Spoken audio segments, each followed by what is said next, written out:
जा रहे हैं। कौन है ड्राइवर? कौन है ड्राइवर? कहाँ लेके जा रहे थे? इनको कई बार समझाए क्योंकि धाम पर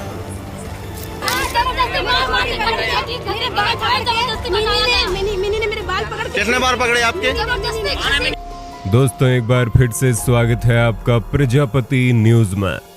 धीरेन्द्र कृष्ण शास्त्री पर महिलाओं की तस्करी का गंभीर आरोप।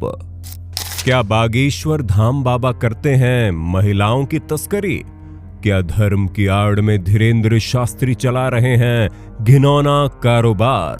दोस्तों, इस समय ये न्यूज बहुत ही तेजी से वायरल हो रही है, जहां एक प्रोफेसर ने यह दावा किया कि धीरेन्द्र शास्त्री महिलाओं की तस्करी करते हैं।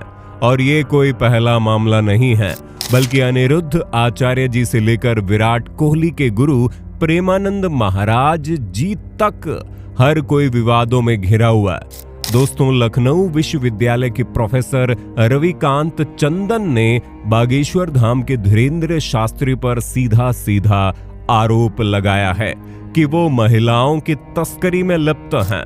जी हां, आपने सही सुना, महिलाओं की तस्करी। क्या यह सिर्फ एक सनसनीखेज बयान है या इसके पीछे कोई गहरी सच्चाई छिपी है?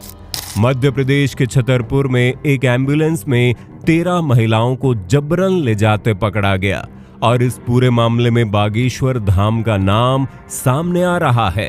तो क्या है इस कहानी का सच? बस मेरे यानी अपने दोस्त विशाल प्रजापति के साथ वीडियो के अंत तक बने रहिएगा, क्योंकि आज जो सच्चाई हम आपको बताने वाले हैं उसे सुनकर आपका दिमाग हिल जाएगा। लेकिन हाँ, वीडियो शुरू करने से पहले एक छोटी सी रिक्वेस्ट है।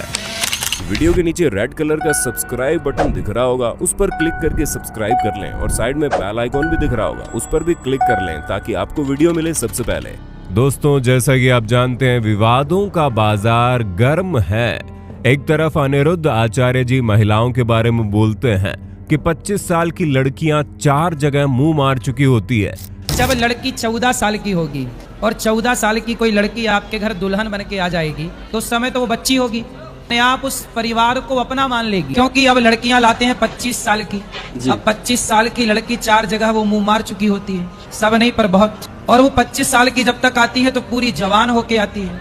जब जवान होके आएगी तो स्वाभाविक है कि वो अपनी जवानी कहीं ना कहीं तो वो उसकी जवानी फिसल जाएगी। तो वही भगवान का रूप समझे जाने वाले प्रेमानंद जी महाराज की कही बात भी काफी वायरल हो रही है, जहां उन्होंने बोला कि आजकल केवल 100 में से 2-4 लड़कियां ही ऐसी है जो पवित्र रहती हैं, वरना बाकी गर्लफ्रेंड बॉयफ्रेंड के चक्कर में पड़ जाती हैं। लड़के लड़कियां 4-4 रिश्ते बना रहे हैं। ऐसे ही लोग शादी के बाद संतुष्ट नहीं रह पाते। आजकल के समय में बच्चे चाहे अपनी पसंद से शादी करें या माता पिता की पसंद में, दोनों ही परिस्थिति में परिणाम अच्छे नहीं आते। ऐसे में हम कैसे पता लगे कि शादी आएंगे कैसे? अच्छे आएंगे कैसे? आजकल बच्चों और बच्चियों के चरित्र पवित्र नहीं है तो अच्छे कैसे आएंगे? हमारी माताओं बहनों के पहले रहन सहन देखो। बूढ़ी, हम अपने गांव की बता रहे हैं, बूढ़ी थी पर इतने से नीचे, और आज बच्चे बच्चियां कैसी पोशाकें पहन रहे हैं, कैसे आचरण कर रहे हैं। एक लड़के से ब्रेकअप, दूसरे से व्यवहार, फिर दूसरे से ब्रेकअप, फिर तीसरे से व्यवहार, और व्यवहार व्यभिचार में परिवर्तित हो रहा है। कैसे शुद्ध होगा? मान लो हमें 4 होटल के भोजन खाने की जबान में आदत पड़ गई है तो घर की रसोई का भोजन अच्छा नहीं लगेगा। जब 4 पुरुष से मिलने की आदत पड़ गई है तो एक पति को स्वीकार करने की हिम्मत उसमें नहीं रह जाएगी। ऐसे ही जब 4 लड़कियों से व्यभिचार करता है तो वो अपनी पत्नी से संतुष्ट नहीं रहेगा। ऐसे में दोस्तों, जब से उनकी वीडियो वायरल हुई तब से सोशल मीडिया में तहलका मच गया। लेकिन धीरेन्द्र शास्त्री ने अलग ही बवाल मचा दिया, जहां वो सीधा महिलाओं की तस्करी के इल्जाम में फंस चुके हैं। जी हाँ दोस्तों, ये कहानी शुरू होती है 28 जुलाई 2025 की रात से, जब मध्य प्रदेश के छतरपुर जिले के लवकुश नगर थाना क्षेत्र में एक चौंकाने वाली घटना ने सबको हिलाकर रख दिया। रात के अंधेरे में डायल 100 की टीम को सूचना मिली कि एक एम्बुलेंस में 13 महिलाओं को जबरन ले जाया जा रहा है। पुलिस ने तुरंत एक्शन लिया और पठा चौकी क्षेत्र में इस एम्बुलेंस को रोक लिया। जब पुलिस ने गाड़ी की तलाशी ली तो जो सामने आया वो किसी के लिए भी हैरान करने वाला था। 13 महिलाएं डरी सहमी एम्बुलेंस में सवार थी। इन महिलाओं ने जो बयान दिया उसे सुनकर हर कोई सन्न रह गया। उनका कहना है कि उन्हें धमकी दी गई, उनके बाल पकड़कर जबरन इस एम्बुलेंस में बिठाया गया और उन्हें महोबा रेलवे स्टेशन ले जाया जा रहा था। लेकिन सवाल यह है, कौन थे ये लोग जो ऐसा कर रहे थे और क्यों?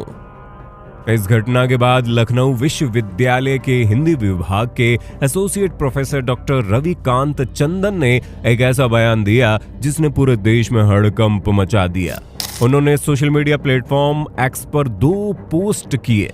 पहली पोस्ट में उन्होंने सरकार को अमेरिका के भारत पर टेरर फंडिंग के आरोपों को लेकर घेरा, लेकिन दूसरी पोस्ट ने आग लगा दी। उन्होंने साफ साफ लिखा, धीरेंद्र शास्त्री धर्म की आड़ में महिलाओं की तस्करी कर रहे हैं, इसकी गहन जांच होनी चाहिए और अगर दोषी पाए गए तो उन्हें फांसी की सजा मिलनी चाहिए। जी हां, आपने सही सुना, फांसी की सजा। ये बयान इतना गंभीर था कि सोशल मीडिया से लेकर न्यूज चैनल्स तक हर जगह चर्चाएं होने लगी। लेकिन क्या प्रोफेसर रविकांत के पास इस दावे को साबित करने के लिए कोई ठोस सबूत है या सिर्फ एक सनसनी फैलाने की कोशिश है?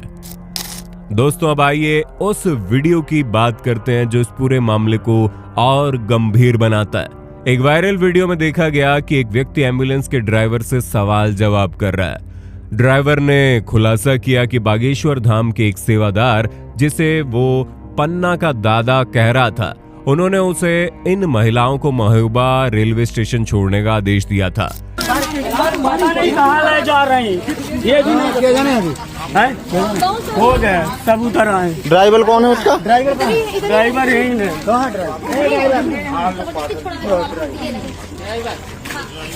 कौन है ड्राइवर? कौन है ड्राइवर?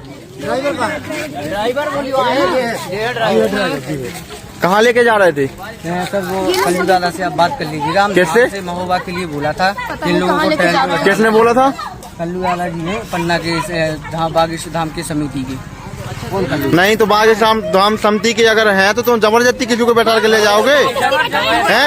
ये क्या लोग बता रहे हैं? लेकिन असली सनसनी तब मची जब महिलाओं ने अपने बयान में कहा कि बागेश्वर धाम की एक सेवादार, जिसका नाम मिनी बताया गया, ने उनके बाल पकड़कर जबरन उन्हें एम्बुलेंस में बिठाया। मेरे बाल मिनी ने मेरे बाल पकड़। कितने बार पकड़े आपके? मिनी कौन है? मिनी कौन है?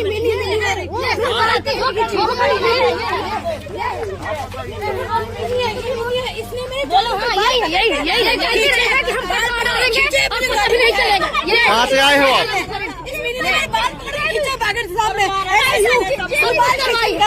इतना ही नहीं, महिलाओं ने यह भी दावा किया कि उन्हें जान से मारने की धमकी भी दी गई और उन्हें यह भी नहीं पता कि उन्हें कहां ले जाया जा रहा है। इन महिलाओं ने बताया कि वे बागेश्वर धाम में दर्शन और पेशी के लिए आई थी। लेकिन सवाल ये उठता है, अगर ये महिलाएं दर्शन के लिए आई थी तो फिर उन्हें इस तरह क्यों ले जाया जा रहा था? क्या इसके पीछे कोई बड़ा खेल चल रहा है? दोस्तों, अब कहानी में आता है दूसरा मोड़। बागेश्वर धाम ने इन आरोपों का जवाब देते हुए अपनी सफाई पेश की। धाम के सेवादार और रिटायर्ड शिक्षक कुंज बिहारी ने बताया कि ये 13 महिलाएं पिछले 6 महीने से बागेश्वर धाम में रुकी हुई थी। उनके पर चोरी, चेन स्नैचिंग और अन्य संदिग्ध गतिविधियों के आरोप थे। कुंज बिहारी का कहना है कि धाम में पिछले कुछ समय से ऐसी घटनाएं बढ़ रही थी, जिसके चलते करीब 70 से 80 लोगों को निगरानी में रखा गया था। 2 दिन बाद एक मीटिंग में इन लोगों को समझाया गया कि गुरुजी यानी धीरेंद्र शास्त्री विदेश में हैं और उन्हें अपने घर वापस चले जाना चाहिए। लेकिन जब ये लोग 2 दिन बाद भी नहीं गए तो धाम की ओर से उन्हें गाड़ियों से रेलवे स्टेशन भेजने का इंतजाम किया गया। कहाँ पर पता? हम रिटायर्ड शिक्षक हैं और धाम के सेवक। कौन से धाम पे? बागेश्वर धाम गढ़ा। अच्छा, किस पद पर है वहाँ पर सेवक? कोई पद लिए है क्या लिए? नहीं, सेवक ही। आज ये कहाँ आप इनको लेकर के जा रहे हैं जो महिलाएं? ये जो है जितने भी इसमें हैं, ये बहुत दिनों से धाम पर जो है पेशी के नाम से और रहते हैं। इनको कई बार समझाइश भी दी, क्योंकि धाम पर चोरियां बहुत हो रही थी और ये लोग जो है कम से कम, ये तो इतने हैं, कम से कम 70-80 व्यक्ति हैं जिनको निगरानी में रखा गया है। उनमें से ये लोगों को हम लोगों ने मीटिंग ली, परसों मीटिंग लेके इन लोगों को समझाया कि आप 2 दिन का समय है, आप लोग अपने अपने घर जाइए। गुरुजी अभी विदेश में है, अभी उनको किसी करना नहीं है, लेना नहीं है।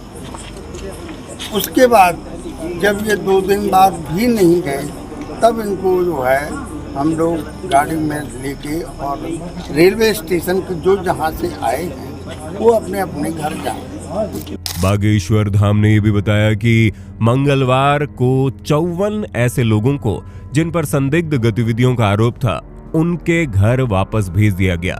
धाम ने एक प्रेस नोट भी जारी किया जिसमें कहा गया कि कुछ असामाजिक तत्व धाम में अवैध गतिविधियां चला रहे थे। इन लोगों की संदिग्ध गतिविधियों की वजह से उन्हें घर जाने की हिदायत दी गई थी।